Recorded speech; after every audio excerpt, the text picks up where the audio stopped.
Boa tarde a todos. Sejam bem-vindos a essa casa que nos recebe com muito carinho. Apesar do dia frio, aqui dentro o amor está nos aquecendo, o amor fraterno. A esperança que nos envolve, que nos dá expectativas de melhora, se faz presente em nós. E quando nos propusemos a sair de nossas casas, do convívio das nossas famílias, para aqui nos apresentarmos, viemos em busca de informações, de conhecimento, que nos auxiliarão no desenvolvimento das nossas atividades, na nossa vida, no nosso dia a dia. Então sejam bem-vindos aqueles que já estão conosco há muito tempo, aqueles que vêm a primeira vez e aqueles companheiros que nos acompanham pela internet. Um cordial boa tarde, um abraço fraterno. Antes de começarmos, vamos passar alguns lembretes, em seguida a nossa prece e depois o início da nossa palestra. A casa trabalha todos os dias, com exceção da sexta-feira. De segunda, terça, quarta, quinta, tem trabalho, tem palestras e tem tratamento espiritual. Meia hora antes de cada reunião pública, nós temos o plantão de orientação. Às quartas-feiras, a partir das 14 horas. No sábado, a partir das 15 horas. Domingo, às 10 horas. Nos outros dias, sempre às 20 horas. Segunda, terça e quinta-feira, às 20 horas. Às sextas-feiras é realizado um trabalho de apoio aos dependentes químicos. É um trabalho que é feito por um grupo de trabalho que se reúne e auxilia esses nossos irmãos encarnados e desencarnados, que são vítimas dos vícios, não só das drogas, como também outros tipos de vícios, os jogos, o sexo desregrado, enfim. Estamos uma porta, uma casa, um apoio para aqueles que estão necessitados. Se conhecerem alguém que está nessa situação, venha conversar conosco, nosso plantão, com certeza serão orientados. Certo? Todo sábado, às 16 horas, nós temos o nosso curso de introdução ao Espiritismo, que é realizado aqui na casa. Fica o convite, aqueles que ainda não puderam participar, se quiserem participar, sejam bem-vindos, sempre às 16 horas, onde nós vamos dar aquela primeira introdução, a primeira amostragem do que é o Espiritismo. Então fica o convite. Nós realizamos um trabalho social todo segundo sábado de cada mês, com a distribuição de 62 cestas básicas para as famílias credenciadas. Então é feita uma pesquisa, é verificado o local, a residência, a situação das famílias e é feito um cadastro. E essas famílias são atendidas. Então nós pedimos àqueles que puderem e quiserem colaborar conosco, trazendo 1 quilo de alimento não perecível e para completar a cesta para podermos atender. Nossa meta é atender mais famílias. Tá certo? De antemão agradeço.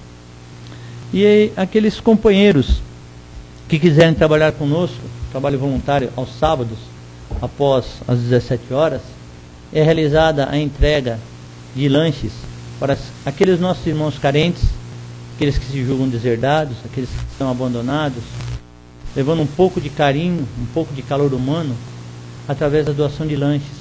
São distribuídos lanches. É um trabalho voluntário. Aqueles que quiserem participar conosco, procurem-nos. E vamos trabalhar, vamos auxiliar aqueles que estão necessitados. Esse trabalho é realizado nas estações do metrô, ou próximas estações de metrô, onde existe a concentração de pessoas, nossos irmãos necessitados. Ok? Lembre-se da prática do Evangelho no lar. Então é um encontro com a família e com o Espiritismo realizado na sua residência através do Evangelho no lar. Muitas dúvidas são tiradas, procura-se harmonia, harmoniza-se a casa, o ambiente e o convívio familiar. E aqueles companheiros que não puderem estar conosco aqui hoje, podem nos acompanhar pela internet. O site é o www.casadocaminhosantana.com.br. Todas as palestras são gravadas e ficam à disposição para aqueles companheiros que quiserem assistir às palestras que perderam. Então, após esses recados, vamos nos harmonizando, vamos fechando nossos olhos do plano físico, elevando os pensamentos vamos buscando a imagem de Deus Pai Todo-Poderoso, o Mestre Jesus, aos companheiros da espiritualidade que aqui já se encontram, que prepararam esse ambiente para nos receber com muito amor e carinho. Agradecidos a Deus, nosso Pai, pela oportunidade que nos é dada, a Jesus, nosso Mestre e Mentor, que nos mostrou o caminho, que nos trouxe o Consolador prometido, e aos companheiros da espiritualidade no seu trabalho incansável de proteger, e nós que aqui estamos buscando a informação e nos transformando em difundidores da doutrina espírita, espalhando a boa nova àqueles que estão necessitados. Que essa oportunidade é única e nós agradecemos do fundo do nosso coração, meu Pai, pela oportunidade que estamos tendo. Que assim seja. Envolvendo com muito carinho a nossa companheira Maria Rita, que fará palestra nesta tarde. Que ela seja feliz na sua exposição. Boa tarde. Nós vamos falar hoje sobre os nossos filhos. Essa semana foi comemorado o Dia da Criança. Todo o homem colocou, infelizmente, para o comércio a comemoração das datas, Dia dos Pais, Dia das Mães, Dia das Crianças, né? E tem outros dias também. Mas nós sabemos que esses dias são todos os dias. Não existe um dia específico para só naquele dia tratar bem a criança ou tratar bem o pai ou a mãe. Todos os dias são dias de nós nos tratarmos bem, de nós buscarmos, através da nossa modificação interior, da nossa disposição, formar realmente uma grande família. Mas uma família mesmo, onde nós estamos preocupados uns com os outros, com o bem-estar de cada um e de todos. A palestra foi tirada do livro Um Modo de Entender, Uma Nova Forma de Viver, do Francisco do Espírito Santo Neto, ditado pelo Espírito Hamed. Ele começa contando essa história, mas o Hermínio de Miranda, ele conta, provavelmente foi a experiência dele. Ele diz assim: o doutor cortou o cordão umbilical, enrolou a criança em uma toalha, colocou ao lado com carinho e foi cuidar da mãe. O pai, com 20 e poucos anos, pela primeira vez na vida sentia as emoções da paternidade, com todas as suas complexidades e expectativas. Mas apesar de toda aquela emoção, ele aproximou-se do pequeno embrulho, entre aspas, né, para verificar, para ver o seu filho. E aí ele começou a se perguntar quem seria ele? Quem seria aquele ser? De onde ele vinha? O que ele pretenderia da vida? Que papel caberia a ele e à mãe daquela criança, né? Daquela vida que estava começando? Ou ele perguntava, ou será que ela está continuando? E todas essas dúvidas que afloraram na sua cabeça foi justamente porque ele lembrara-se do ensinamento de Jesus a Nicodemos. Lá, Nicodemos era um fariseu, era senador dos judeus em Israel.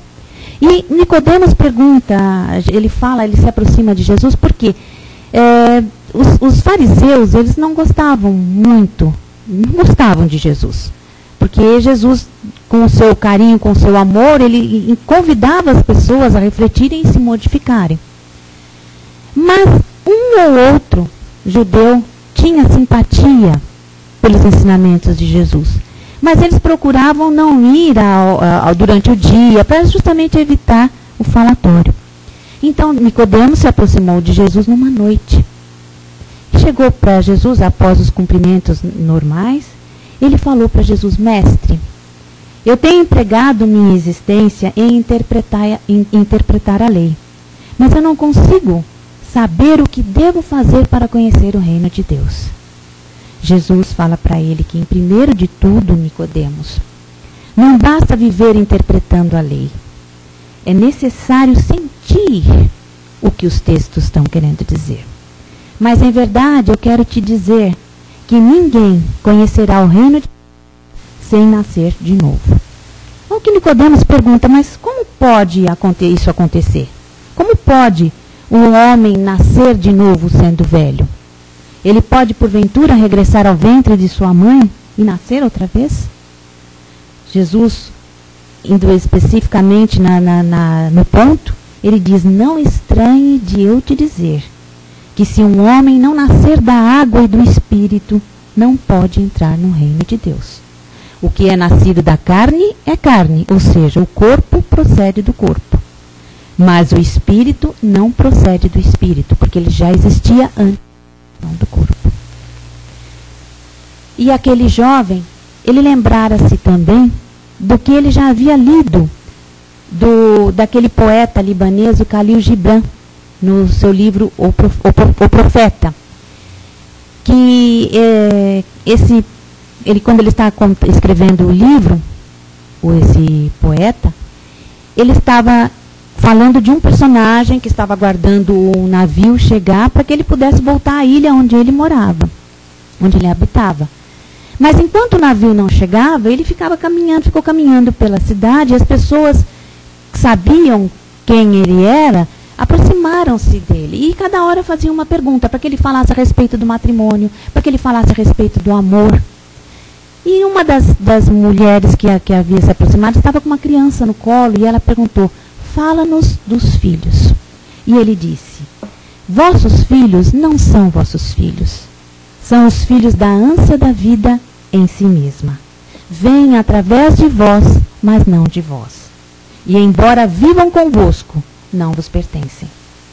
Podeis dar-lhes o vosso amor, mas não os vossos pensamentos. Podeis abrigar os seus corpos, mas não as suas almas. Podeis esforçar-vos em ser como eles, mas não procureis fazê-los como vós. Porque a vida não anda para trás e não se demora em dias passados. Então, diante desses ensinamentos, diante dessas lembranças que aquele jovem pai tinha, as suas perguntas procediam. Afinal, quem seria aquele ser? De onde ele vinha? Ele estava começando ou estava continuando a existência? E ele começou, então, essas perguntas procediam porque os pais não geram o espírito, porque o espírito já existia. Nós, pais, geramos somente o corpo físico. Mas nós devemos ajudar no seu desenvolvimento intelectual e mental para fazê-lo progredir. Os que estão, então, como os nossos filhos, são empréstimos de Deus. São espíritos. Espíritos que conosco já tiveram ligações importantes. Eles não são fitas virgens, livros em branco, mas almas antigas em busca da evolução espiritual. Exatamente.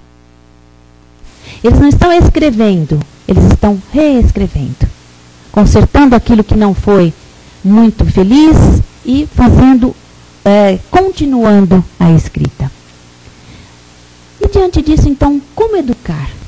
Como orientar? Como ajudar o desenvolvimento integral desse espírito que está reencarnando? Primeiro de tudo, nos diz Divaldo Pereira Franco, o amor. Acima de tudo, o amor. Porque o amor é a base de toda a existência da criatura humana. E o que nós subentendemos quando falamos em amor? Companheirismo, o diálogo franco, a solidariedade, a indulgência e a energia moral. Porque nós sabemos que ensinamos muito mais quando nós dizemos um não do que quando nós dizemos muitos sim. Ensina-se não. Disciplina. Determinar limites. Mas como não é que fica? Conta a história de uma menina, de uma criança que tinha por volta dos seus 3 anos. E ela estava junto com a mãe, e a mãe estava olhando a agenda, onde ela tinha os endereços, enfim. E a menina veio com um lápis e queria escrever na agenda da mãe. A mãe, com todo carinho, falou: não, filha, essa daqui é a agenda da mamãe. O seu caderno é esse aqui. Nele você pode escrever. A menina, ela tentou outra vez esconder isso na agenda da mãe. Pouco depois chegou o pai. que não tinha ouvido falar nada, da mamãe não tinha falado nada, ela foi para falar com o pai, e o pai falou assim, não, a agenda, essa é a agenda da sua mãe, você tem o seu caderno, escreva aqui. Então, a criança precisa de limites, determinar o que ela pode e o que ela não pode fazer. Porque todos nós, para que nossa vida possa correr tranquilamente, nós precisamos. Podemos fazer o que não. Se a criança está brincando, ou dispõe os brinquedos, depois ela deve dar, para que tudo fique em ordem. Realmente, ela precisa aprender isso. É importante a responsabilidade nossa de transmitir princípios saudáveis. Através do quê? Através do exemplo. Todos os nossos ensinamentos, um exemplo vale mais do que 1000 palavras. E muitas vezes nós estamos cansados, enfim, preocupados, e na hora que a criança vem porque quer brincar, porque nós somos agressivos, somos duros, e não é por aí, não é? Nós temos que ter esse exemplo, nós devemos dar para eles. O Stephen Canetz, ele é um administrador de empresas e ele escreve muito para a Veja. Pelo menos a cada 15 dias ele escreve uma coluna, né? E ele diz que ele e a mulher dele, quando eles estavam se preparando para ser pais, né, para formar a família deles, eles resolveram pegar uma série de livros para ler. Isso demorou, como ele mesmo diz, demorou por uns 6 anos até eles terem o primeiro filho deles. Mas o que ele diz, que de tudo que ele leu, e depois nasceram os filhos dele, e ele diz o seguinte, que é para ensinar a solidariedade, a humildade, no dia a dia. Então, quando as crianças já estavam conseguindo, já pulavam, ele falou, vamos fazer um campeonato de salto à distância. Então, os 3, iam para correr, ver quem que pulava mais longe. E aí, num determinado momento, ele começou a ver que as crianças não conseguiriam ganhar. As pernas maiores, tudo. E o que ele fez? Ele deixava as crianças ganharem, para justamente incentivar para que elas continuassem. O que ele não esperava é que elas também, partisse delas, que deixassem ele ganhar também. Isso é importante para saber no dia a dia que nem sempre nós vamos ganhar. E que nós devemos também auxiliar as outras pessoas para que elas também possam adquirir essa experiência através de ganhar algumas coisas. Ele diz para mim também no livro, para nós, com relação à liberdade, não deixar esquecido o dever da responsabilidade. Liberdade, responsabilidade dos atos. Desde cedo, a verificar o que se deve, o que convém e o que pode realizar. Tudo nos é lícito, diz Paulo de Tarso, mas nem tudo nos convém. Então nós temos que, desde pequeno, ajudá-los, orientá-los para que eles entendam isso. Tem um filme, mas isso não sei se acontece até hoje, mas isso acontecia muito em 1959, 58, naquele livro Sociedade dos Poetas Mortos. Naquela época, os filhos, eles tinham que seguir a profissão dos seus. Eu não sei se isso ocorre ainda até hoje. Eles eram obrigados. E mostra muito o pai, eu não me lembro se ele era um advogado, médico, e o filho eles iam para aquele colégio, porque era muito, muito rígido o ensinamento, enfim, era muito bom. E lá ele teria que estudar para ser médico também. Só que ele não queria. Ele queria ser ator. Mas como é que você vai ser ator se meu pai e se eu sou médico? Não pode. Eles não gostavam desse tipo de atitude. Os filhos tinham que seguir. E o rapaz estudou, só que ele queria ser ator. E tinha que apresentar uma peça na faculdade, no colégio. E ele foi escondido do pai. Ele participou, ensaiou e apresentou. Quando ele apresentou, ele olhou na plateia e o pai dele estava lá. E foi muito triste, porque ele não teve coragem de enfrentar o pai e se matou. Porque ele queria fazer uma outra coisa e o pai não queria deixar. Então nós não temos esse direito de determinar as vocações e as decisões das crianças. Nós podemos orientá-los. É lógico que nós vamos querer que eles, né, sigam uma profissão, façam daquilo que vão ter uma rentabilidade, sim. Mas nós não podemos forçar com autoritarismo, com coerção. Se não fizer isso, vai apanhar. Se não fizer isso, não vai ter o que você quer. Que não é por aí. A superproteção também, ela gera insegurança e dependência. Porque se nós fizermos tudo por eles não estarão preparados para enfrentar o mundo. Tudo precisa ter essa disciplina e não a superproteção. Não projetemos neles os nossos propósitos de vidas não realizados. Quantas vezes nós ouvimos a mãe falar, eu já ouvi falar, eu não pude ter uma festa de 15 anos, mas eu quero que a minha filha tenha. Ué, mas sabe se é isso que ela quer? Nós não podemos, o que é prazeroso para nós, o que é alegria para nós, pode não ser para eles. Então nós temos que compreender, ser solidários, companheiros, estarmos próximos, exemplificar, disciplina, mas acima de tudo, o amor. Roberto, falemos em Deus, lógico, a humildade, mas através do exemplo. Roberto Chiniachiki, no livro Pais e Filhos, Companheiros de Viagem, ele fala-nos, entre muitas outras coisas, que vamos imaginar a vida como uma viagem de trem, feita com companheiros que a compartilham em determinados trechos. Naquela época era muito comum a viagem de trem. Hoje nós temos a viagem de metrô. É mais rápida, né? Mas dá bem essa ideia. Porque o trem, nós fazíamos essa viagem daqui. Eu vim de Santos para cá de trem. Eu fui de Santos para Mirassol.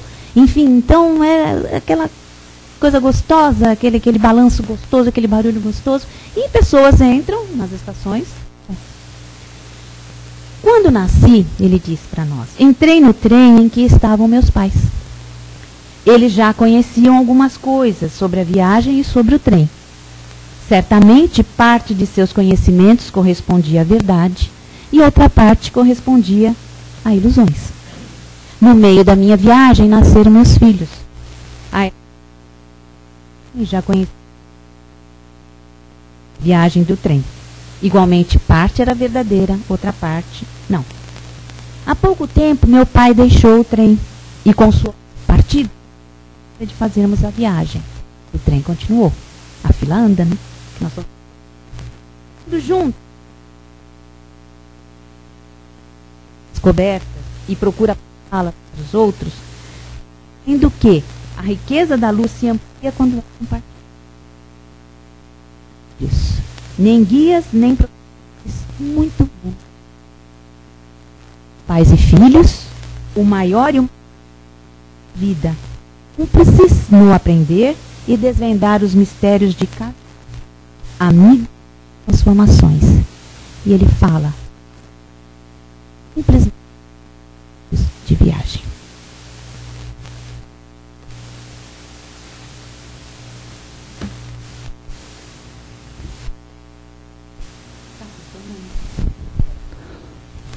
Tá. E agora abrimos o espaço aí para as nossas colocações, nossas perguntas. Se alguém quiser fazer alguma colocação, levantar a mão. Um por vez, né? Muita gente aí. Fica complicado, não dá para atender todo mundo ao mesmo tempo, né? Um por vez. Colocar alguma coisa. Seja bem-vinda. Quando os pais não se entrosam com os filhos, como é que fica? Que a gente vê muito na família, né? De pais e filhos que não se dão. Nós não somos espíritos criados no momento de nascimento. Nós estamos nós trazemos todas as nossas premissas, que não é só o amor, o ódio também. Então nós trazemos isso tudo de outras existências. Chico Xavier, ele diz que cada um de nós está no lugar que precisa, no momento certo.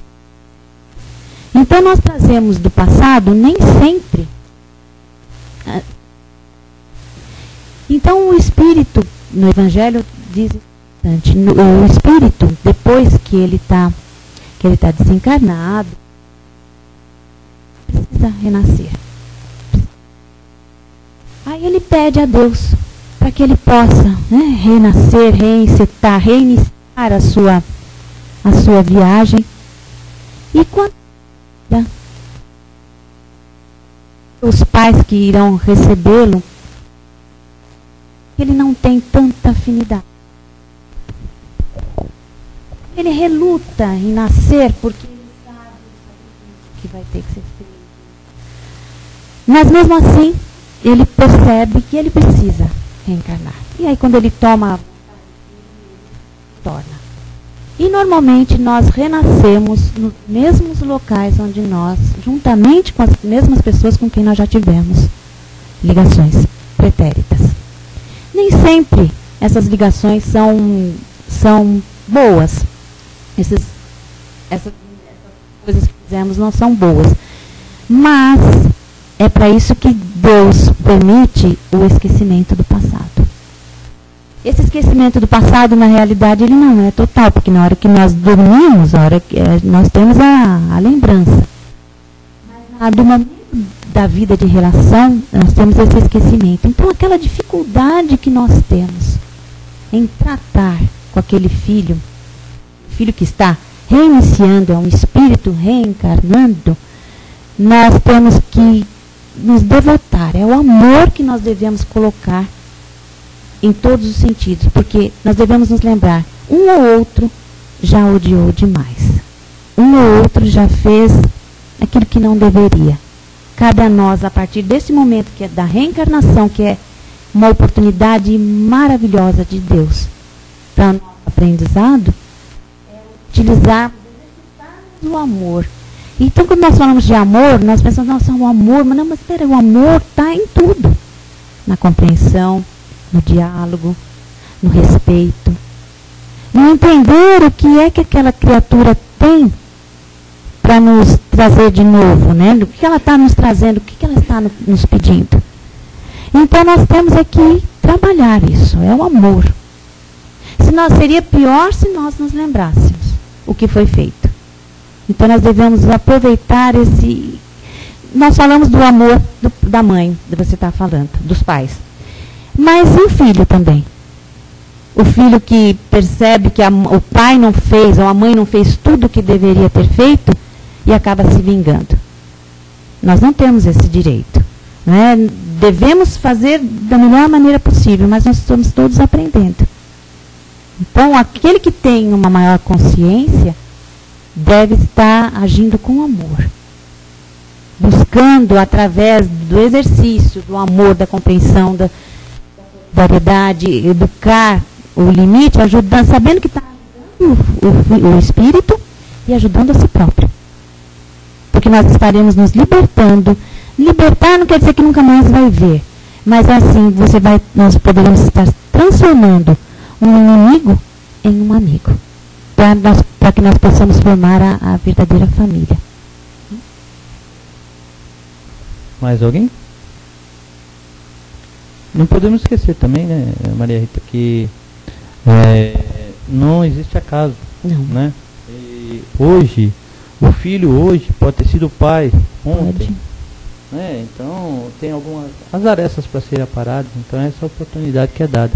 Então, já aconteceu, já escutamos várias vezes. Não sei de onde surgiu esse filho. Meu pai, não sei de onde veio, que ninguém merece o pai que eu tenho. Não merece sim, né? Todo mundo se merece, né? Então não podemos jogar a culpa. Somos culpados?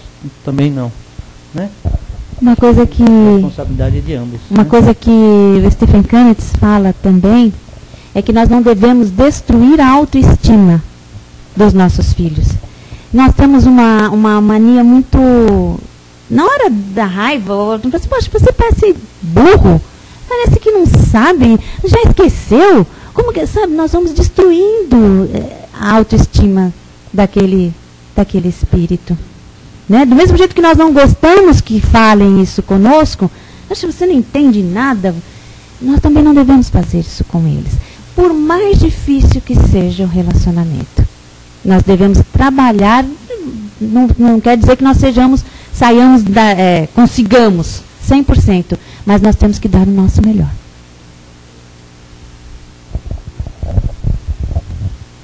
Olha, você já respondeu a maioria das coisas que acontecem comigo. Que eu tenho o Cauê, você conhece, e do jeito que você falou, relutou até para nascer, porque demorou até que fazer cesárea para aquele menino sair.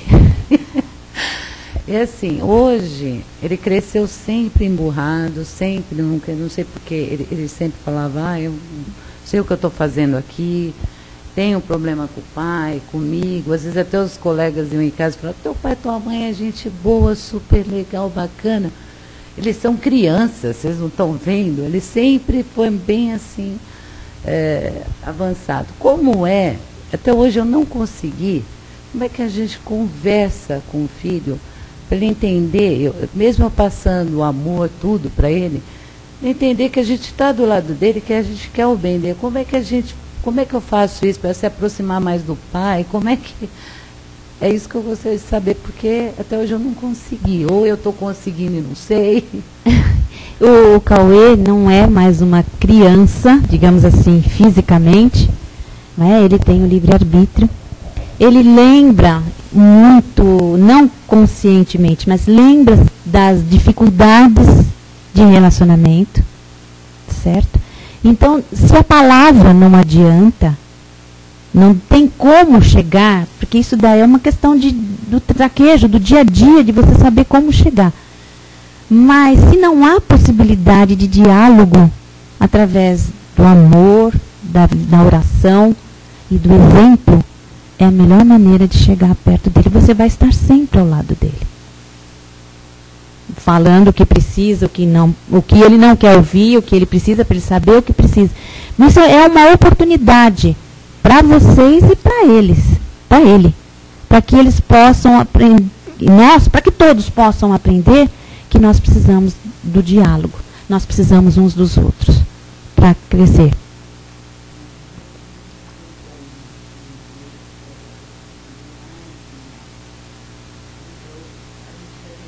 É a nossa colocação, a nossa maneira de colocar.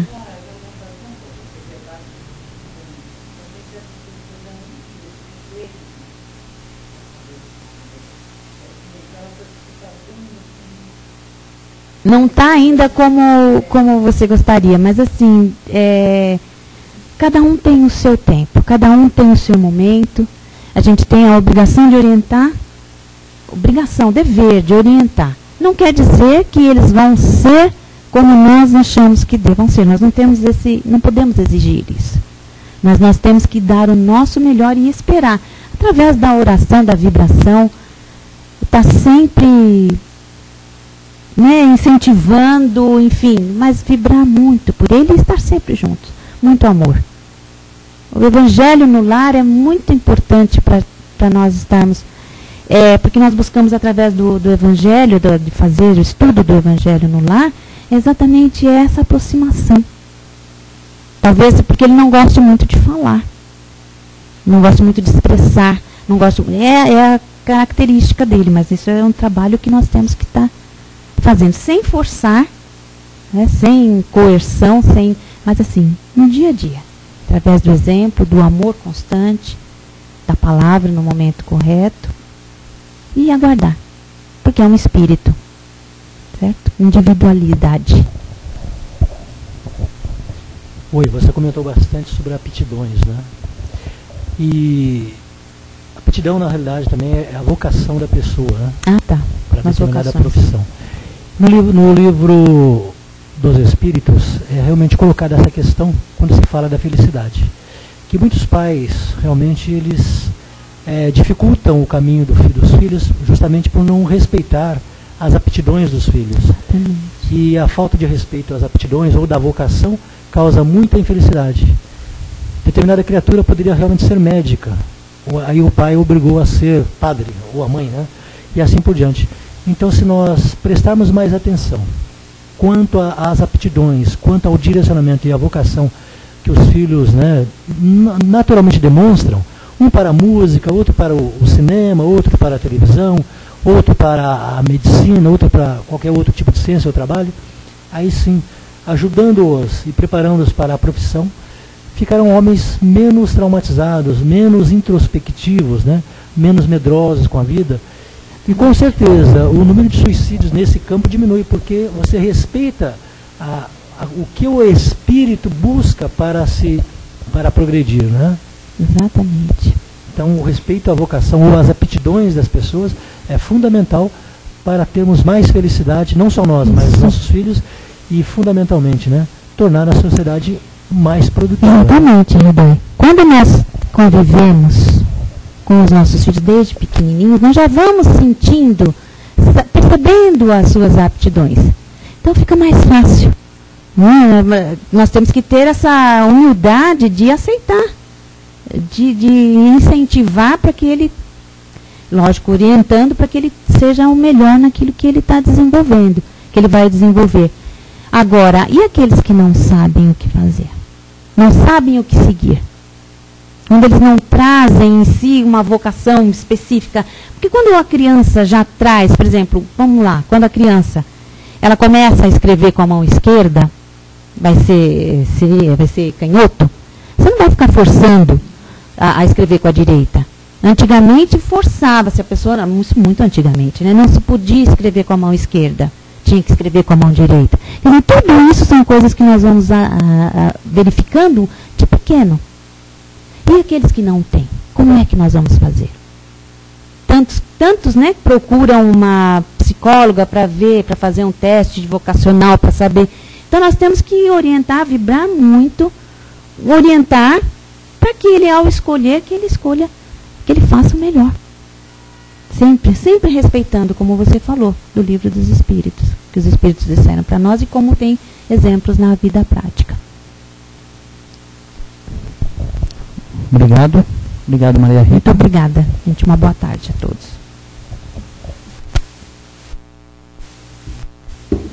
Bom, companheiros, depois do que foi passado nessa tarde, depois desse bate-papo que nós realizamos, né? Depois de muito recebermos, é momento de doarmos. Então, faço o convite, vamos fechando os nossos olhos no plano físico. Não é um ritual, não é nada, simplesmente para que a nossa atenção não se disperse com os barulhos, os movimentos externos. Vamos elevando os nossos pensamentos, unindo os nossos corações em vibrações de paz, de amor, de reconforto.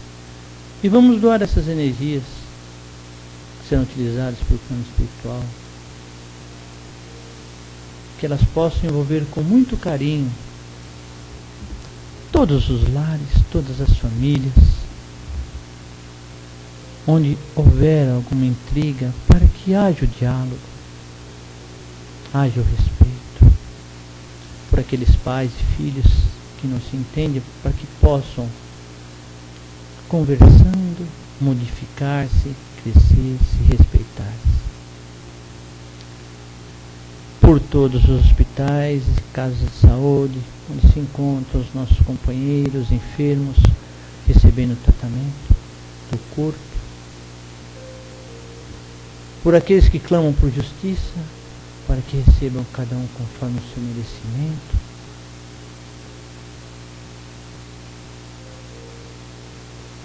Por esse planeta Terra, Pai, que está sofrendo grandes abalos, está passando por grandes transformações, se modificando, e que possamos acompanhar essas modificações, preservando, amando, respeitando. Por aqueles que têm o poder nas mãos, o poder de governar, que governem pensando não nos seus interesses próprios, mas nos coletivos, no povo, naqueles que estão sob o seu comando, Senhor. E para que essa doutrina continue se espalhando por mais e mais lares, transformando-os em núcleos de esperança, de amor e de carinho. Sejam portas abertas para aqueles que procuram, Senhor. Pois é dando que recebemos, é trabalhando que recebemos o nosso pagamento, Senhor. É auxiliando que somos auxiliados. Que assim seja. E agradecidos a Deus nosso Pai, Jesus nosso Mestre querido, e aos companheiros da espiritualidade, pela oportunidade que nos foi dada, Pai, para que possamos colocar em prática tudo o que hoje nós conversamos. E humildemente nós pedimos para encerrarmos esta primeira parte dos nossos trabalhos, Pai. Que assim seja, graças a Deus.